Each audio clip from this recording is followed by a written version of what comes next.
Ayan, maulan. Mga manok o sumilong na dyan. Wala na. Imbis na tuyo na kahapon ang ano dyan. Ang paligid. Wala na naman. Ayun yung ano oh. Ang aming walis dinala ni Brownie yan doon. Wala na. Maputik na naman. Sa ano to eh. Dahil may ano eh, may bagyo. Bagyong Ramil. Ulam ngayon. Prito lang ako ng talong. Kumakain naman yung mga bata. Kunti na lang oh.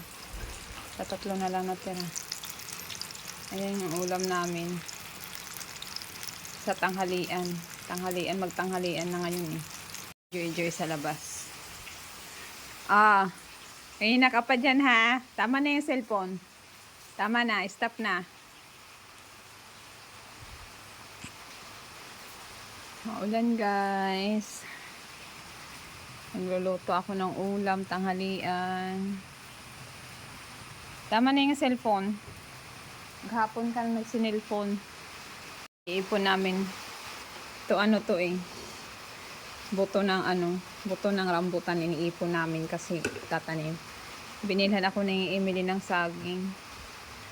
Kahapon pa to. Yellow na ngayon. Nilaw na. Mahinog-hinog na. Lulutuin ko mamaya. Kahapon hilaw na hilaw pa yan. May ano kasi kalboro eh.